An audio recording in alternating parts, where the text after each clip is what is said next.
Hello বন্ধুরা, আজ আমি তোমাদের জন্য রোমাঞ্চকর একটি গল্প নিয়ে এসেছি। গল্পটি 19 শতকের একটি রাজা মহারাজার গল্প। তাহলে চলো গল্পটি শুরু করা যাক।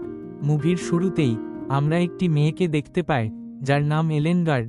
মেয়েটি তার হাসব্যান্ডের সাথে যুদ্ধ খেলছিল। মেয়েটি অনেক চালাক হওয়ায় চালাকি করে তার হাসব্যান্ডকে হারিয়ে দেয়। তার হাসব্যান্ড ছিলেন রাজদরবারের একজন পুলিশ অফিসার। একদিন একজন আর্টিস্ট মহারানীর ছবি আঁকছিল, যার নাম জর্জ। লোকটি ছিলেন খুব দুষ্টু প্রেমিক।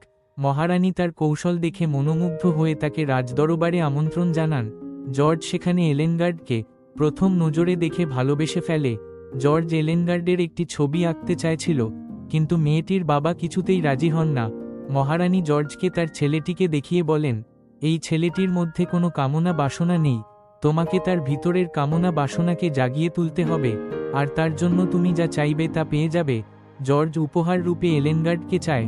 পরের দিন জর্জ ছেলেটির কাছে যায়, আর ছেলেটিকে বাজে বাজে ফটো দেখিয়ে ছেলেটির কামনা বাসনাকে জাগিয়ে তোলে। জর্জ বহুরূপী সাজিয়ে ছেলেটিকে একটি মেয়েকে দেখাতে নিয়ে যায়।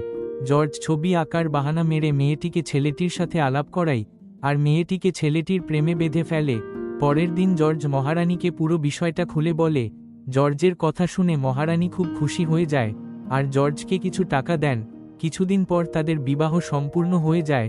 2 মাস পর মহারানী জর্জকে ডেকে এনে বলেন, ডাক্তার বলেছেন নাকি 4 মাস পর মেয়েটি সন্তানকে জন্ম দেবে। তারা খুব চিন্তায় পড়ে যায়। তখন জর্জের মাথায় একটি উপায় আসে। জর্জ মহারানীকে বলেন, সন্তান না হওয়া পর্যন্ত তাদের দুজনকে অন্য কোথাও চলে যেতে বলে, যাতে প্রজারা বুঝতেই না পারে যে সন্তান কবে জন্ম হয়েছে। মহারানী তাদেরকে গোপনে একটি জায়গায় শিফট করে দেয়, আর তাদের দেখাশোনা করার জন্য কয়েকজন মহিলাকে নিয়ে আনেন। কিছুদিন পর মেয়েটি সন্তানকে জন্ম দেয়, কিন্তু একদিন মহারাজার ভাই বিষয়টি জেনে যান, আর তাদেরকে হাতে নাতে ধরার জন্য তাদের পিছন করেন, কিন্তু তারা কিছুতেই ভিতরে ঢুকতে পারেন না।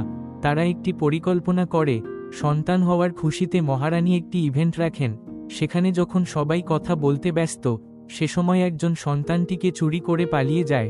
মহারানী তাদের সত্যটা লুকোনোর জন্য তাদের পেছন ধরে, কিন্তু যখন আসল সত্যটা ধরা পড়ে যায়, তখন এলেনগার্ড জর্জের কাছে এসে বলে, এটা আমাদের সন্তান, আমরা তাকে জন্ম দিয়েছি। এলেনগার্ডের হাজব্যান্ড যখন জানতে পারেন, তখন জর্জের উপর খুব রেগে যায়। মেয়েটির হাজব্যান্ড তার সাথে শাস্তিরূপে একটি খালা খেলে, আর জর্জের উপর গুলি চালিয়ে দেয়। আর এখানেই আমাদের মুভির সমাপ্তি ঘটে।